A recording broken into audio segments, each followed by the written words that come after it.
সকলোকে পুনৰবাৰ স্বাগতম। আমি ভিজন অফ আসামৰ জৰিয়তে যে বৃক্ষৰোপণ কাৰ্যসূচী আছিলে সেই কাৰ্যসূচীৰ বাবে আমি পালেঙি উচ্চ মাধ্যমিক বিদ্যালয়লৈ আহিছিলোঁ আৰু উচ্চ মাধ্যমিক বিদ্যালয়ৰ আমি বাহিৰৰ পৰিৱেশটো আপোনালোকৰ লগত শ্বেয়াৰ কৰি লৈছোঁ। ইমানটা সুন্দৰ পৰিৱেশ, বহুত ভাল লাগিছে। আহকচোন আপোনালোক আমাৰ লগতে।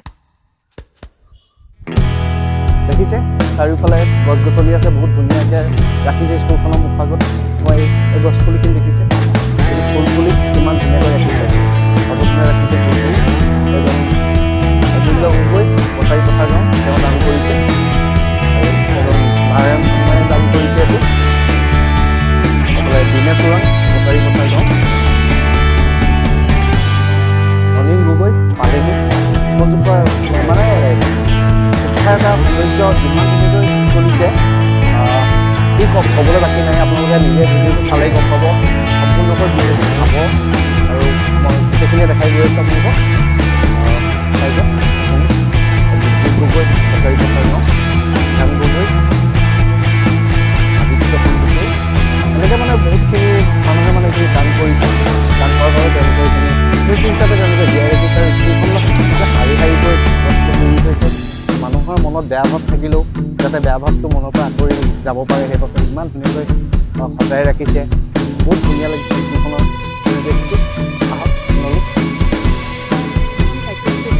আমি হাতত লৈছিলোঁ আমাৰ অতি শ্ৰদ্ধাৰ মুখ্যমন্ত্ৰী ডক্টৰ হিমন্ত বিশ্ব শৰ্মা ডাঙৰীয়াই অমিত বৃক্ষ আন্দোলনৰ লগত সংগতি ৰাখি আমাৰ এটা NGO ভিজন অফ আসাম, এই NGOটোৰ অন্তৰ্গত আমি আজি এই পালেঙি হাইস্কুলত বৃক্ষৰোপণ কাৰ্যসূচী আমি সমাপন কৰিবলৈ আহিছোঁ।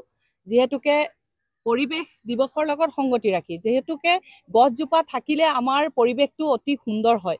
আজি এজোপা গছ 10 পুত্ৰ সম, গতিকে এজোপা গছে আমাৰ পৰিৱেশটো খুব সুন্দৰ কৰে। গতিকে আমি বিভিন্ন ফল মূল ডাঙৰ গছ এনেকুৱা ধৰণৰ গছ পুলি ৰুই আজি আমি এটা পৰিৱেশ সৃষ্টি কৰিব বিচাৰিছোঁ। আমাৰ এই NGOটো অতি চালুকীয়া, আজি 1.5 বছৰমান হৈছেহে। এই চালুকীয়া সংগঠনটোৱে আমাৰ NGOটোৱে আমি বিভিন্ন সামাজিক জেগাত আমাৰ যেনেকৈ বানপানী হৈছিল, বানপানীত আমি বিভিন্ন ৰাইজক গৈ যিসকল অতি দুখীয়া মানুহ তেওঁলোকক গৈ আমি কিছু বস্তুৰ যোগান ধৰিছিলোঁ। ঠিক তেনেকৈ আমি মেডিকেল কেম্প কৰি আমাৰ যিসকল গ্ৰাম্য অঞ্চলৰ বানপীড়িতৰ জেগাত তাত আমি গৈ বানপানীত আমি NGOটোৰ পৰা আমি মেডিকেল কেম্প কৰিছিলোঁ। ঠিক তেনেকৈ চিত্ৰাংকন প্ৰতিযোগিতা কৰিছোঁ। গতিকে বিভিন্ন কাৰ্যসূচী আমি হাতত লৈছোঁ। গতিকে সকলোৰে পৰা আমি আশা কৰিম আমাৰ এই ৰাইজে যাতে আশীৰ্বাদ দিয়ে। আপোনালোকৰ চেনেলৰ দ্বাৰা মই সকলোলৈকে আশীৰ্বাদ বিচাৰিছোঁ আৰু শুভকামনা বিচাৰিছোঁ। ধন্যবাদ।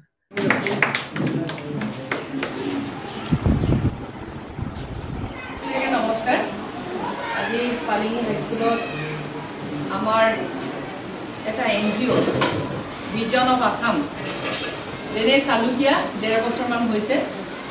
আমাৰ আজি বৃক্ষৰোপণ কাৰ্যসূচী আমি হাতত লৈছোঁ।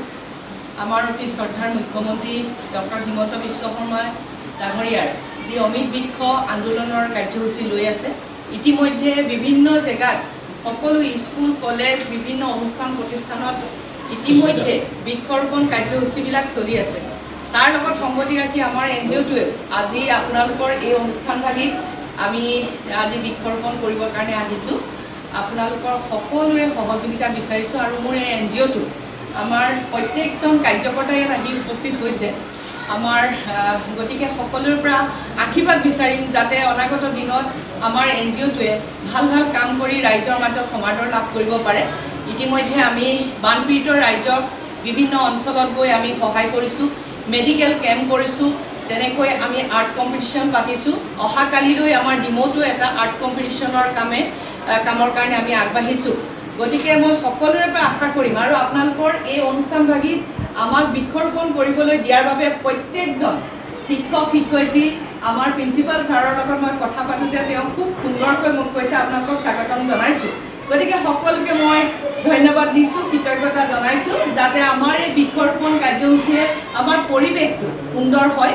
যিহেতুকে গছ পুলি থাকিলে, গছ থাকিলেহে মানুহ জীয়াই থাকিব। এক বৃক্ষ 10 পুত্ৰ সম। গতিকে আমি সেই কথাটোকে আগত ৰাখি আমি কাম কৰিবলৈ আগবাঢ়িছোঁ। গতিকে বিভিন্ন অনুষ্ঠানতো আমি এই কাৰ্যসূচী চলাই যাম। গতিকে আজি আপোনালোকৰ এই অনুষ্ঠানভাগিত কৰিবলৈ আহিছোঁ, তাৰ কাৰণে সকলোকে ধন্যবাদ জনাই আমি কাৰ্যসূচীলৈ আগবাঢ়িছোঁ। ধন্যবাদ।